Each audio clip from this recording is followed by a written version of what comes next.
In the middle-class suburban town of Littleton, near Denver, Colorado, a 17-year-old's murderous fantasy is beginning to take shape. He and a friend, known as Vodka, or V, intend to commit an act so violent that it will secure their place in history. Sometime in April next year, me and V will get revenge and kick natural selection up a few notches.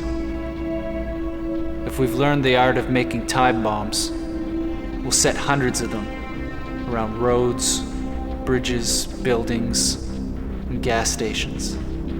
Anything that will cause damage and chaos. It'll be like the LA riots, the Oklahoma bombing, World War II, Vietnam, Duke, and Doom all mixed together. I want to leave a lasting impression on the world. 1 year later, on April the 20th, 1999, Eric Harris and another Columbine student, Dylan Klebold, committed the worst high school massacre in American history. They killed 12 students and 1 teacher, injured 23 others, and then turned the guns on themselves. This film records events as they unfolded on that Tuesday morning, during the critical hour between 11:08 a.m. and 12:08 p.m. For years, the horror of the massacre has defied explanation. But recently, new information has been released about the attack and the events leading up to it. From these terrible details, it's possible to reconstruct a fuller picture of Columbine and the freakish whirlwind of circumstances that ended with 2 teenagers committing mass murder.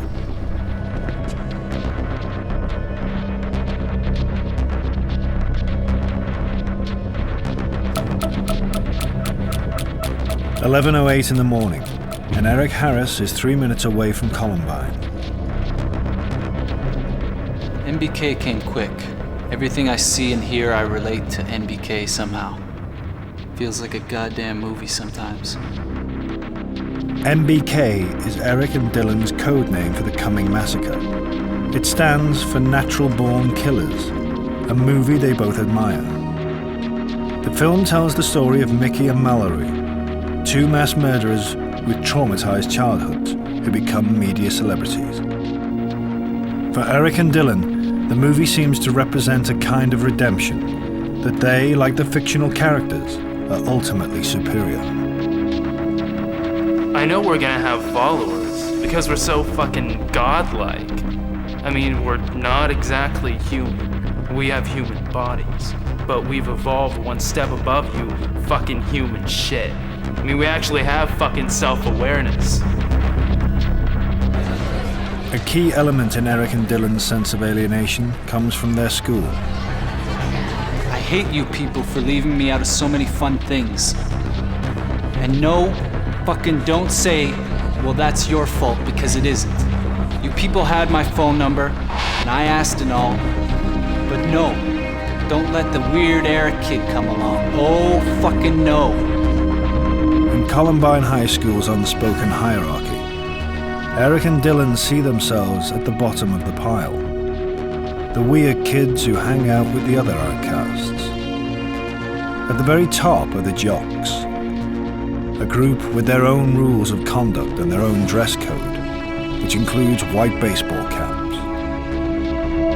Jocks are not necessarily athletes. A jock is anyone who believes that they, because they wear nice clothes, because they screw the best looking girl, because the teachers treat them different, deserve and are better than everyone else.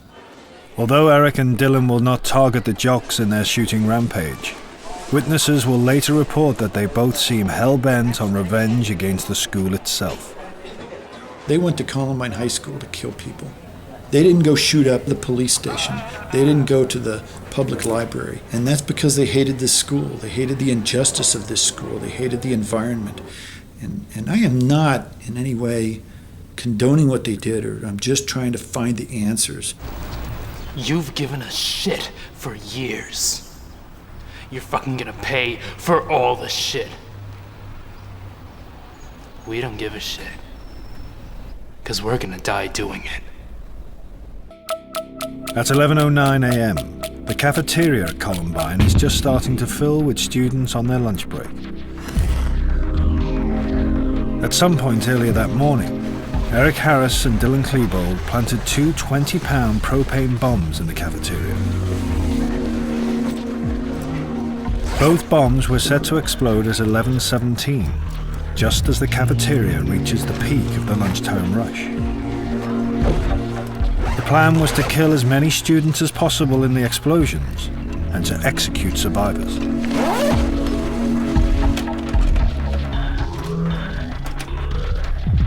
The bomb planting was not caught on the cafeteria's surveillance cameras, possibly because of a tape change. That morning, I believe it was third hour philosophy class. I know it was philosophy class. We had a big test on Chinese philosophy. And Eric was always type A about his grades. He wouldn't ditch class if there was a test or an assignment due. So it really struck me that Eric wouldn't show up that day. When we got to fourth hour that day, though, he still wasn't in class. And even I only ditched one class in a row usually. And Dylan wasn't there either.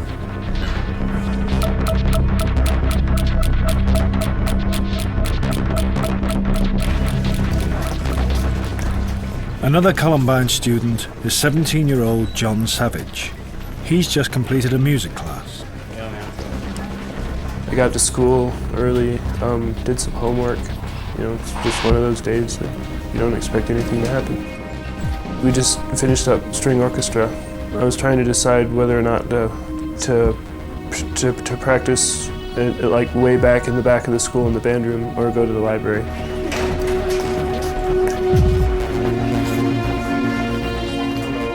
Among the teachers on duty is Dave Sanders.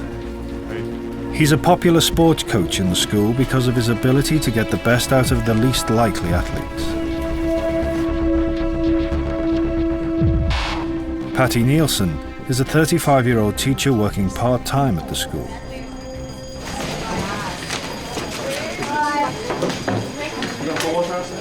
Football tryouts today. Normally she heads home after her morning art classes, but today she's been assigned to monitor the hallways, which are just starting to fill with hundreds of students heading for lunch in the cafeteria.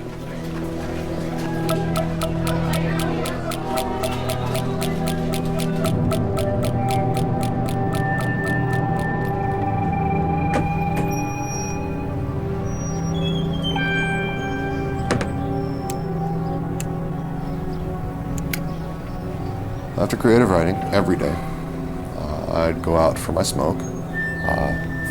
And so I took my same route I do every day.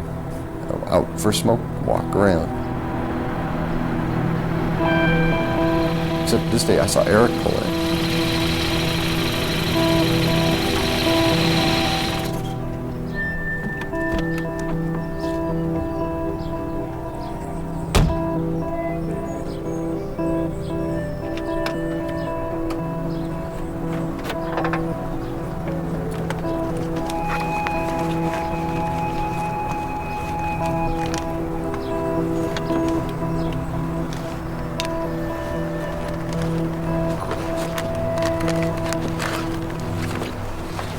Since he had missed 2 hours of school, I went up to see what was going on. And I called him a few names, and he laughed, called me a few names back, and we made this little interchange where I was cussing him out, basically. Which is really weird that he didn't shoot me for that. But I cussed him out. Eric, filmed here, and Brooks have had a tempestuous history. A year earlier, Brooks found his name on Eric's website. Eric was threatening to kill him. There was information on there that Eric was building pipe bombs, detonating pipe bombs, and said that essentially he wanted to kill Brooks Brown. Brooks's parents reported Eric's threat to the police. This was not the first time Eric's name had been brought to the attention of the police in the 2 years before the shootings. But they were unable to access Eric's website, and mislaid paperwork related to the complaint. If they'd acted on these claims, Eric would have been in jail. It's very simple. And Columbine never should have happened. In the meantime, Brooks Brown had made his own peace with Eric. It probably saved his life. What the hell is wrong with you, man? You weren't in third hour. You missed the test. It doesn't matter anymore. Then he looked at me. I said, dude, you missed the huge test. He said it didn't matter anymore. And then he looked at me and he said, Brooks, I like you now. Get out of here, go home. Go home.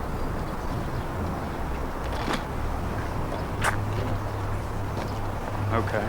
There's a lot of theories about why he didn't shoot me. I personally think, because I remember the look on his face, he didn't want to kill me. And I wasn't the only person that let go of that day. John Savage, actually. I was friends with him. Screech, he was a great guy. John Savage has decided to revise for his history test in the library, where the worst of the Columbine Massacre will take place.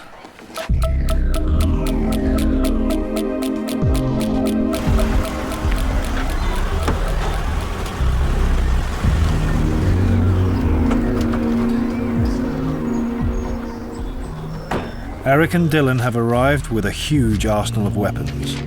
After the attack, the police would count 2 sawn-off shotguns, 2 9mm guns, and 99 bombs, including the 2 20-pound propane bombs in the cafeteria and booby trap bombs in each of their cars.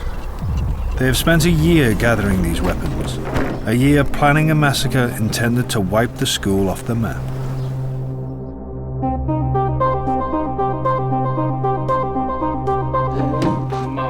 Just a month before the attack, an unreleased videotape reveals the extent of Eric and Dylan's preparation.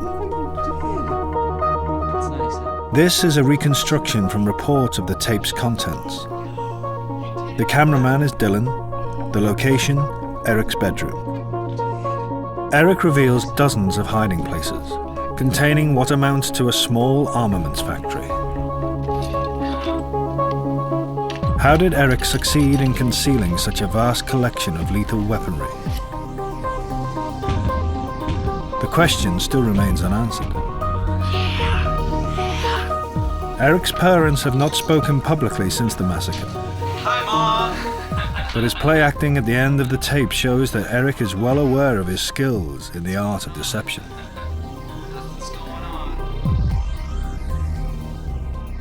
It'll be the most nerve-wracking 15 minutes of my life. And after the bombs are set and we're waiting to charge to the school, seconds will be like hours. God, I can't wait.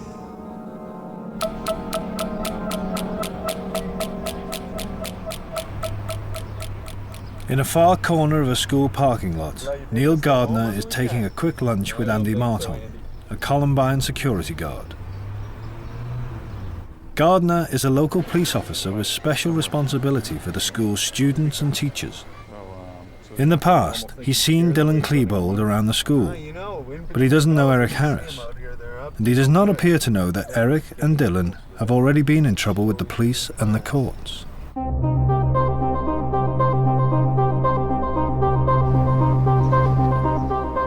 "15 months earlier, they'd broken into a van and stolen electrical equipment. They were later arrested on felony charges of criminal trespass and theft. At their court hearing, both were ordered to undergo courses designed to steer juveniles away from crime. After completing his course, Eric seemed contrite. I am happy to say that with the help of this class and some other diversion-related experiences, I do want to try and control my anger." Eric's private journal tells a different story. Isn't America supposed to be the land of the free? How come if I'm free, I can't deprive some fucking dumb shit of his possessions if he leaves them in the front seat of his fucking van, in plain sight, in the middle of fucking nowhere, on a fucking day night? Natural selection.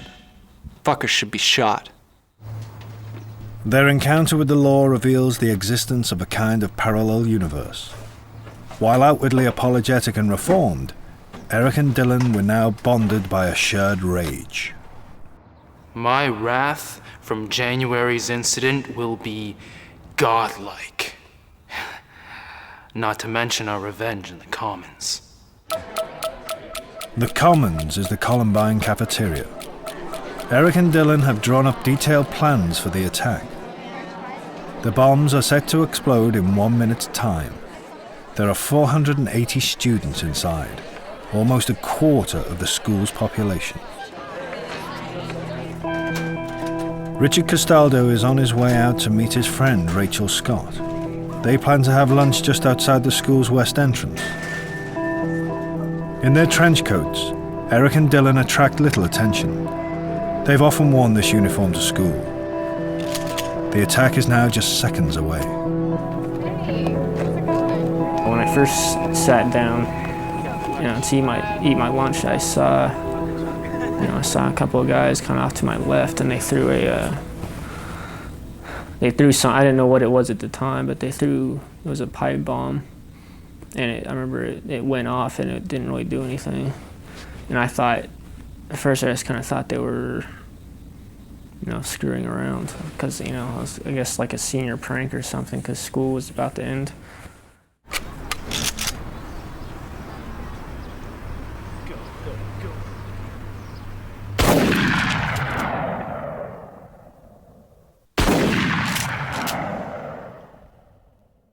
I guess it hit Rachel first, but not by, just by like half a second or something.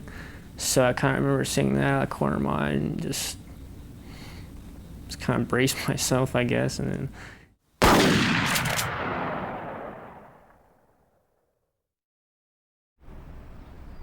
When I first started hearing gunshots, I didn't really think in my head they were gunshots. You generally don't. You don't go, oh, well, that's a pistol. And it never really occurred to me that they were gunshots until I started hearing shotgun blasts and an explosion. So I started running. First thought that entered my mind is I should call my dad. Brooks called me, and he said, "Dad, there's a shooting at the school." And instantly, I knew it was Eric.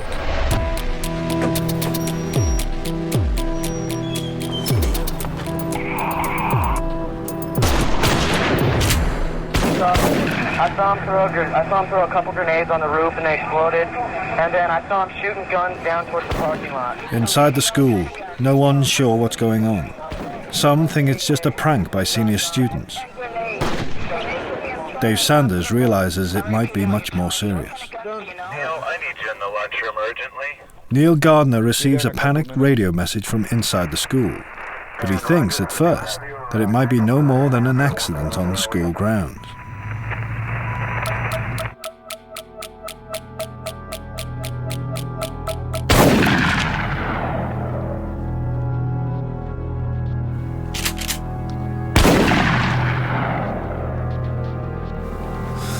Help. Sure. I'll help you. Black trench coat and a shotgun, okay. We've got another case. He's not safe. His shot. Nothing safe is hanging off. Okay. We've got another one. All right, everyone, we think there's someone shooting outside. I want you quiet. I want you to all make your way outside this way only.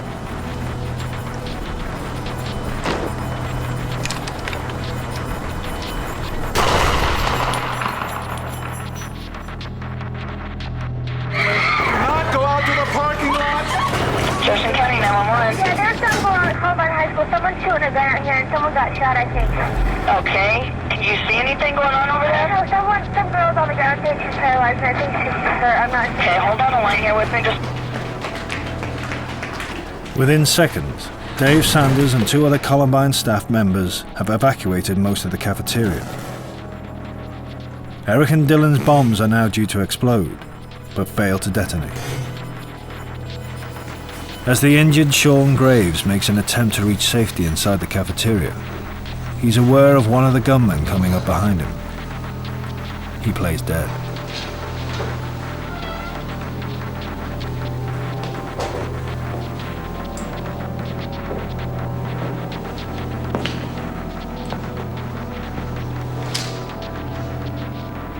Dylan arrives to find the cafeteria apparently empty. There are no easy targets.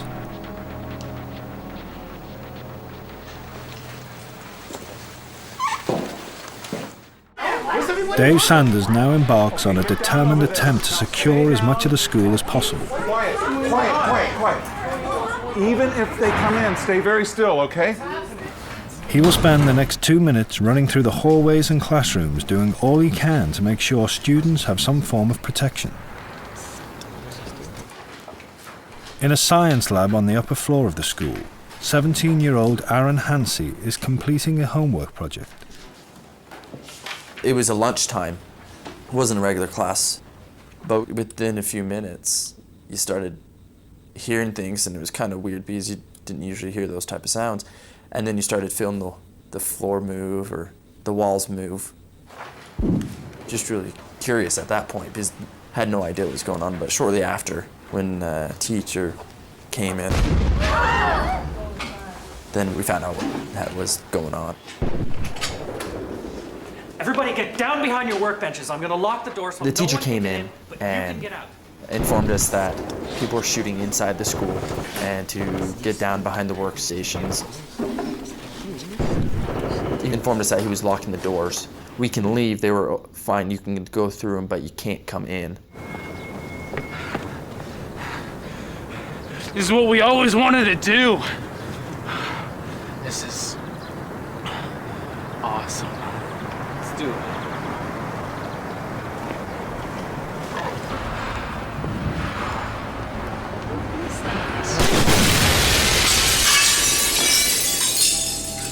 An emergency? Yes, we do. Okay, you're Columbine High School? Yes, okay, we got it. We have automatic weapons, okay? Yes. All right. You guys send lots and lots of paramedics. Neil Gardner is the first police officer on the scene. Andy, get there.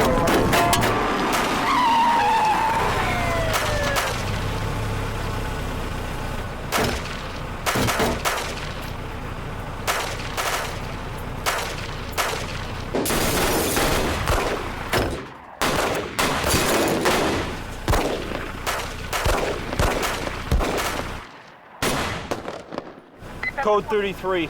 Shots fired. Shots in the building. Gardner believes momentarily that he may have hit one of the gunmen. Code 33. The end of the gun battle with Gardner marks the beginning of Eric and Dylan's attack inside the school.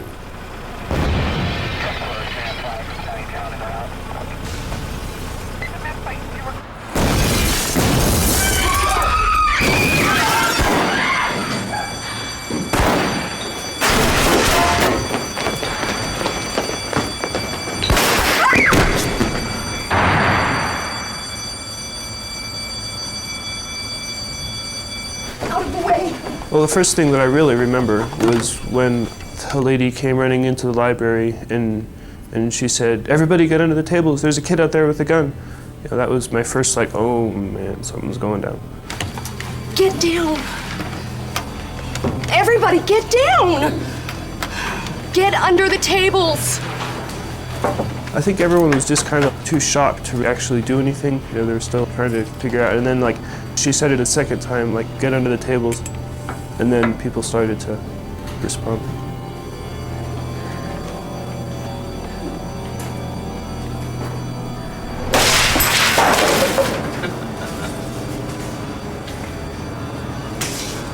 First, actually, I thought it was just some, like, random person that came in off the street and, you know, just like some crazy maniac or something. It didn't even like click at that time that it could have been a student because I didn't think anyone at Columbine would like start shooting people. Oh! Yeah!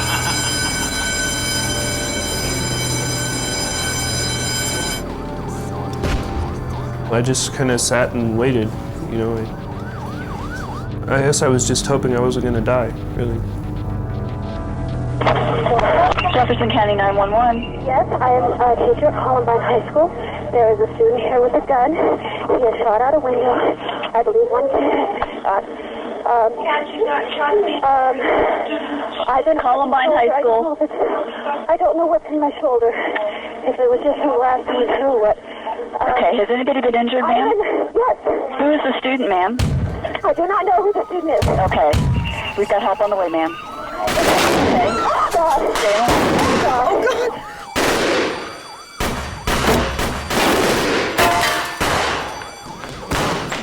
Make sure the science labs are locked. Dave Sanders is still trying to clear the hallways. 5 more police units are nearing the school.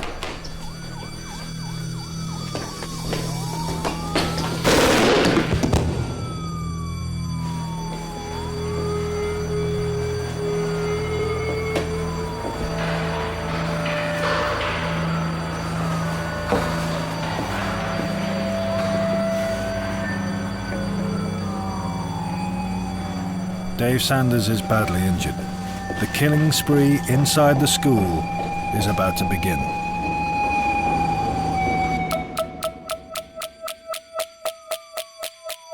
Columbine student Aaron Hansey is still hiding in a science room when one of his teachers returns, trying to find anyone who knows first aid. Yeah. I told him I did, and then just made a mad dash across the hallway. Bombs were still exploding, guns were still being fired. They could come around the corner anytime.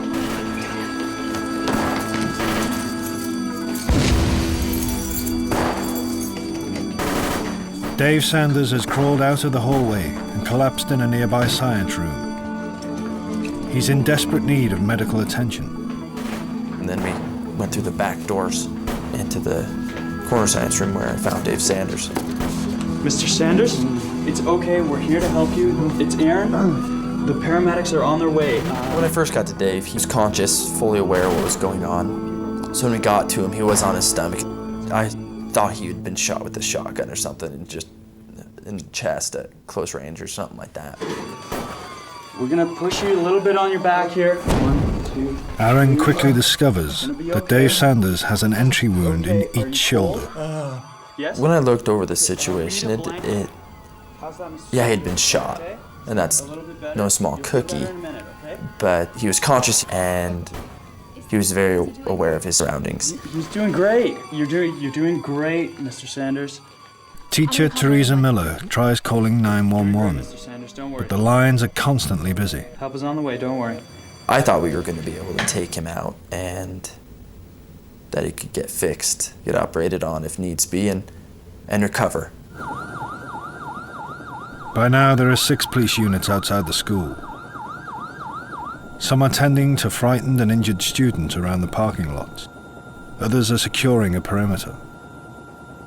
Following standard police procedures, which emphasize the need to contain an incident, none of the officers ventures into the school to try to challenge the killers.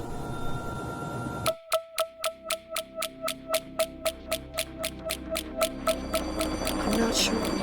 In the next 7 minutes, Eric and Dylan will carry out the most brutal part of their assault on the school: the attack on the 56 students and staff hiding in the library. Everybody with white hats, stand up! This is for all the shit you've given us for the past 4 years! They said, everyone get out, we're gonna blow up the library. And then I thought, oh, well, maybe they just wanna blow up the library as like a statement, maybe they don't actually want to hurt anybody. So I kind of, I thought about maybe just getting up and leaving and letting them blow up a bunch of books, but then no one else got up, so I was like, oh, maybe I'll just stay. Fine, I'll start shooting anyway!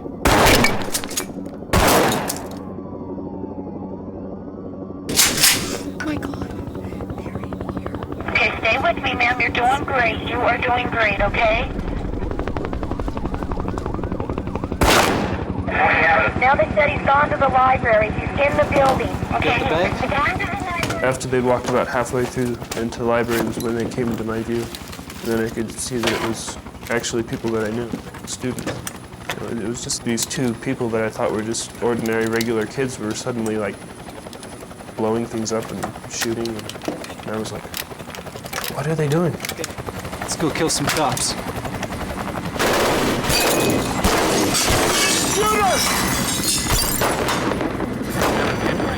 He's shooting in the library right now.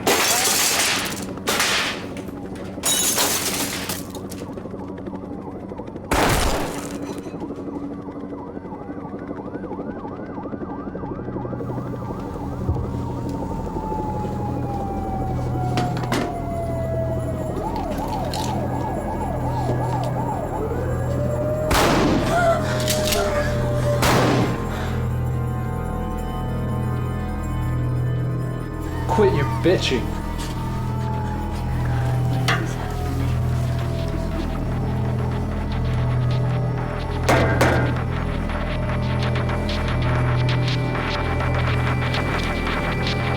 Peekaboo.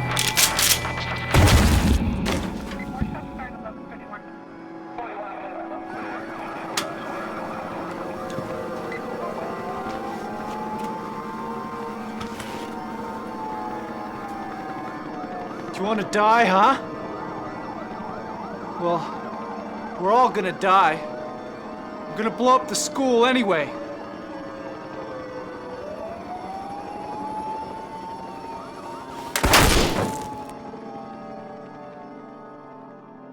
It said something about like, oh look, it's the little nigger or something like that, and I knew who they were talking about. Reb! There's a nigger over here. Come on. And then I heard some more banging, gunshots.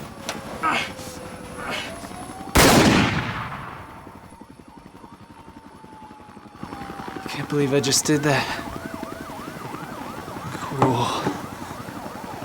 I kind of assumed that they'd shot him, but I couldn't see, so I was, I guess, kind of hoping for the best.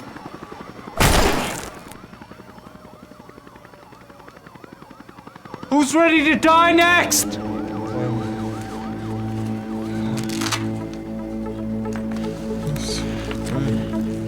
Aaron Hansey is now struggling to keep Dave Sanders conscious.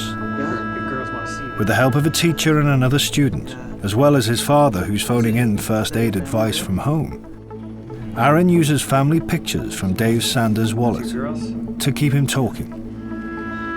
I think it really did help him with the pictures because we could get away from how are you feeling, where does it hurt, get away from the pessimistic side of things and try to be optimistic and to see the things he did love.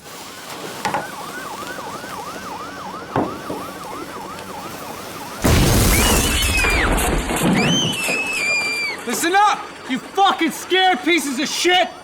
This school is fucking dead! I'm in the back. I got some smoke coming from the building. I'm over here with the rescue unit. Hey, copy smoke from the building. 1131.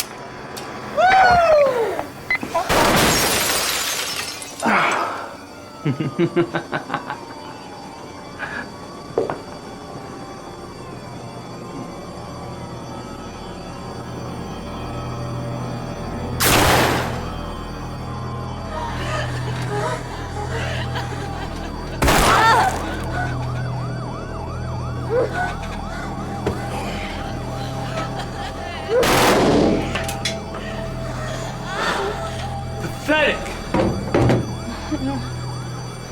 Oh, God, please don't let me die. You believe in God? Yes? Why, huh?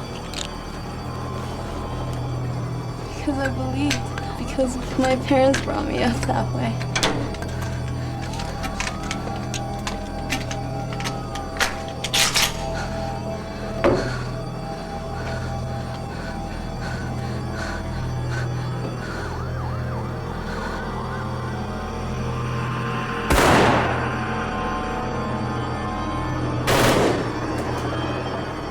The phone line left open by Patty Nielsen records the sound of the killings in the library.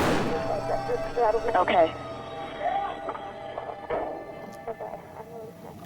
During the shooting, you can hear Dylan saying all kinds of things to people before he kills them that Eric doesn't. I mean, there's a very distinct difference between how the two handled the shooting that day.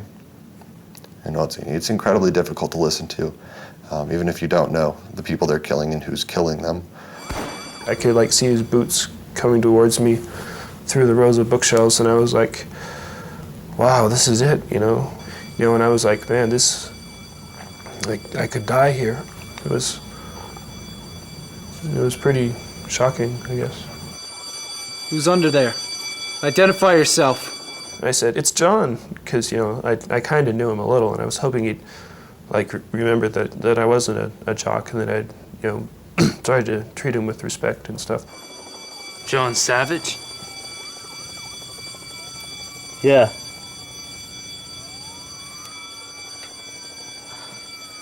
Hey, Dylan. What are you doing?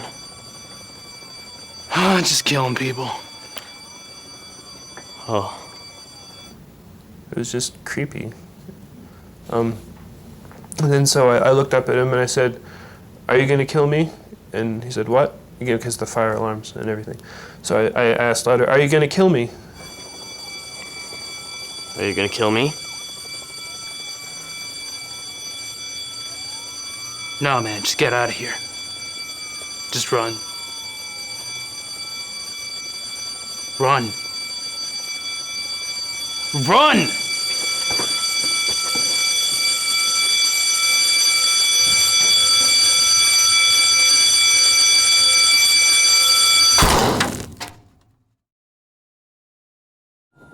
As the killings go on unchecked in the library, the police presence outside continues to build.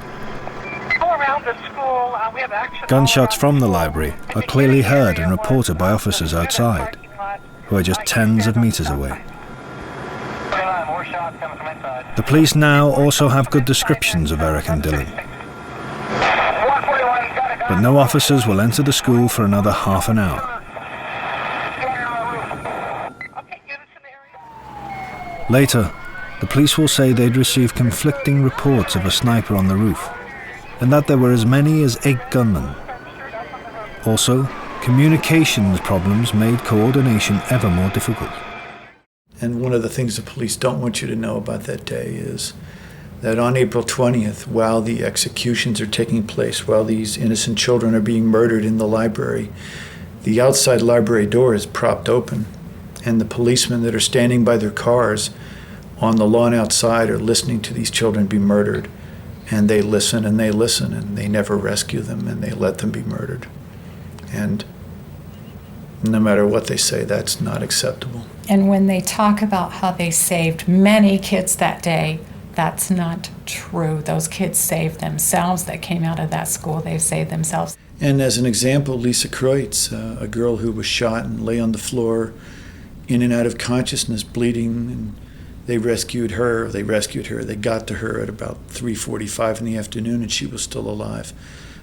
She was just lucky she didn't bleed to death.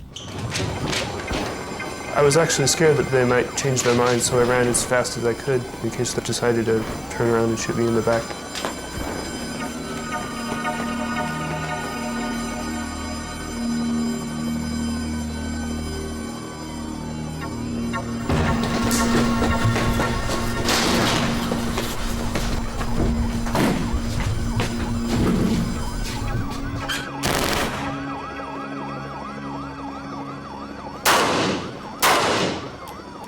I'm out of ammo. Maybe we should start knifing people. That'd be more fun.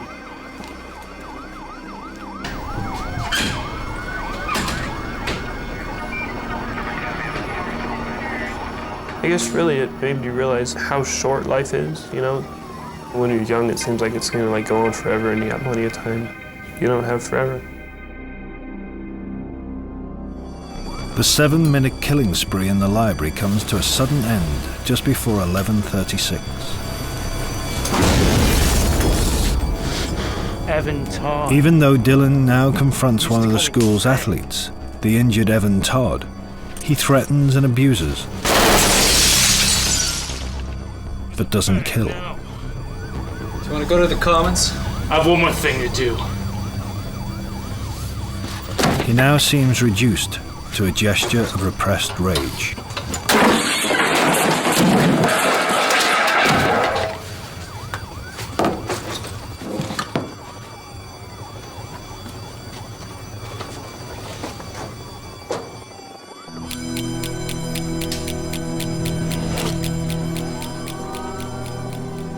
By the time Eric and Dylan leave the library, 12 students in the school are dead, 1 teacher is dying, and 23 others are injured, many of them seriously.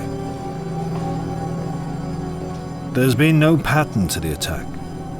Not one of their victims has been singled out because he or she is a figure of hate.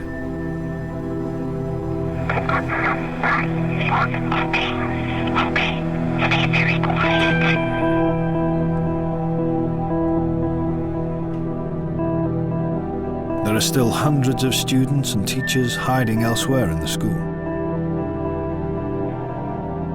At one point, when Teresa was still on the phone and she was looking outside the door, trying to see what was going on, she saw the shooters come down the hall. They reloaded their firearms right there in front of our classroom. Door had a window in it, and so they could look right in. I remember just jumping away. It was that was probably one of the most scariest points of the whole ordeal, just because they were right there. I heard from him, but I'm not. Is he still conscious? He is, but he's Dave Sanders. His name is Dave Sanders. Dave Sanders, okay. I found out the next morning that Dave had died. It came as a big shock, because I thought we could take him out and he could go get operated on and start the recovery process. I guess it broke my heart to think that he did die, because I tried my best.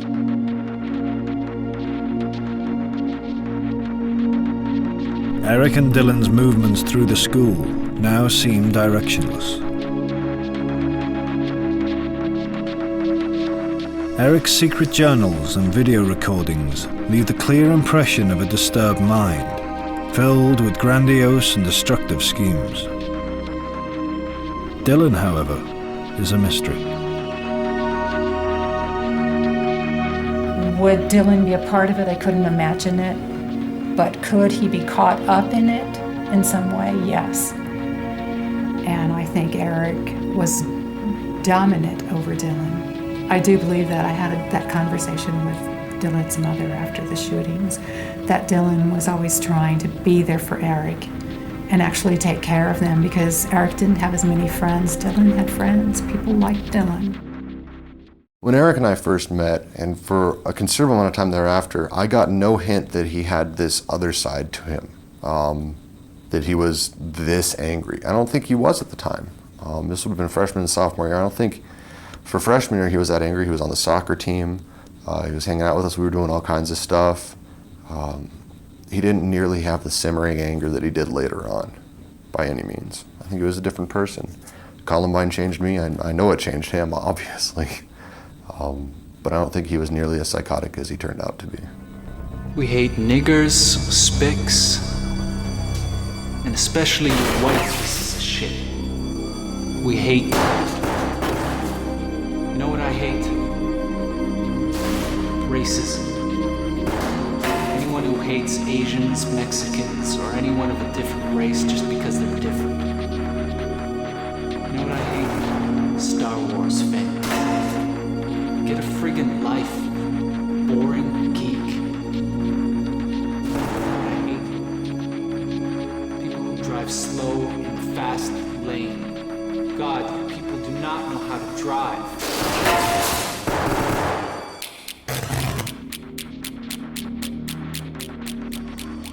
Eric tries to detonate one of the 20-pound propane bombs in the cafeteria.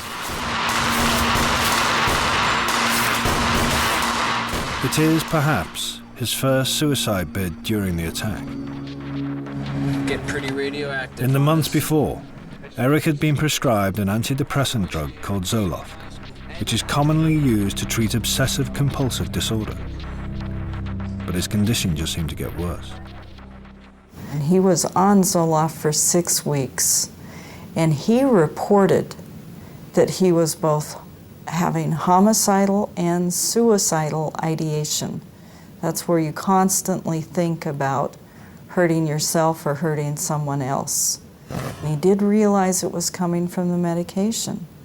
And so did the doctors. They took him off the medication.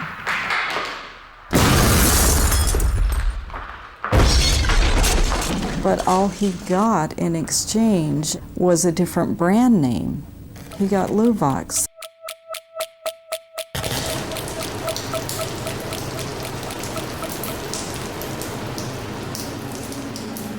At Eric Harris's autopsy, therapeutic quantities of Luvox were discovered in his bloodstream.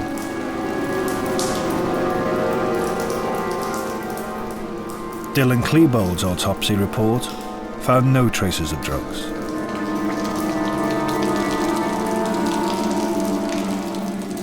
Was Eric's medication one further element in the Columbine tragedy? Or was it an underlying psychiatric condition that the drugs were supposed to treat? One thing is certain. When Eric's father heard of the shooting, he immediately thought it could be his son.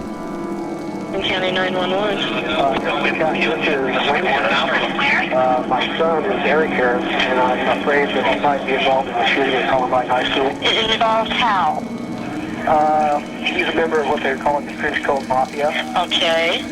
Have you spoke with your son today, Mr. Harris? Oh, I haven't. In the 3 years before Columbine, there had been 10 incidents of American teenagers carrying out gun attacks on their school. In none of these did more than 5 people die. But Eric and Dylan set out to kill hundreds. Every aspect of their lives has been examined in the search for a single cause that explains how they could carry out a massacre with such premeditation and cold ruthlessness.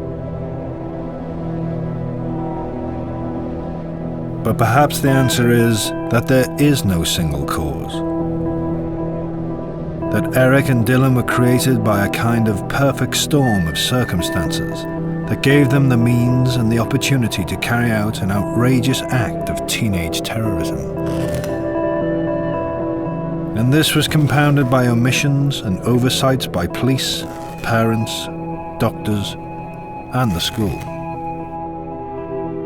The perfect storm theory for no one stopping them works exquisitely. There were a million times someone could have stepped in. There were hundreds and hundreds of times the police themselves legally could have stopped them, could have searched, could have stopped them, could have gone and talked to the parents. There were times the parents could have stepped in and said, hey, I'm searching your room. Oh, look, 25 pipe bombs. Gee, something's wrong with you. There were a million times it could have been stopped.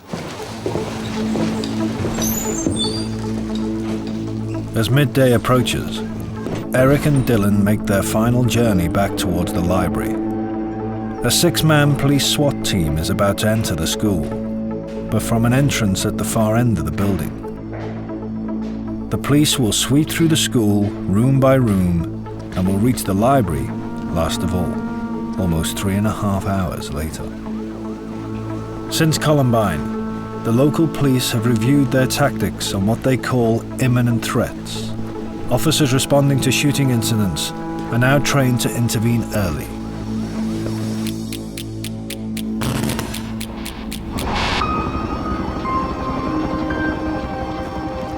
Eric and Dylan arrive back at the library door. The terrible sights of death are shrouded in thick smoke.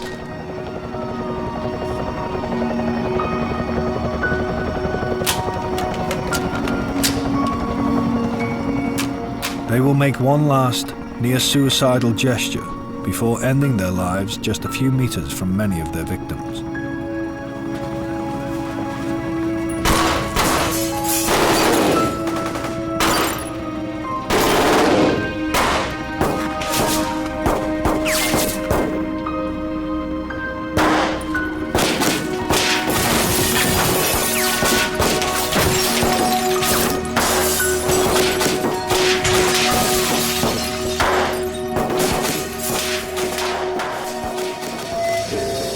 In hindsight, Eric and Dylan's own home-recorded videotapes carry a fearful warning.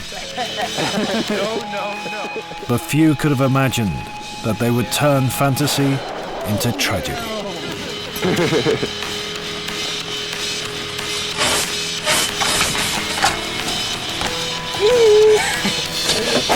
No, you goddamn piece of punk ass shit!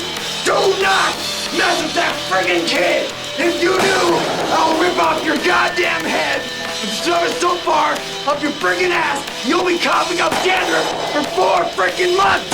I don't care what you say. If you ever touch him again, I will frickin' kill you. I'm gonna pull out a goddamn shotgun and blow your damn head off.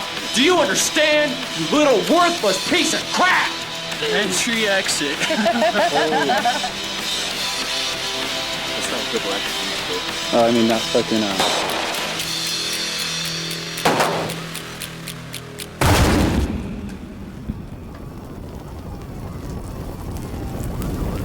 What do you got for a name? Okay, last name is Harris. Yeah, we got it. First is Eric. Eric Harris? Yeah, Eric Harris. Okay. He is a student at Columbine, so... Anyone sitting in the back of my car, trying to get her down to a point. I know exactly what their names are, and I've heard them talk about it once before. I know them. I thought they were my friends.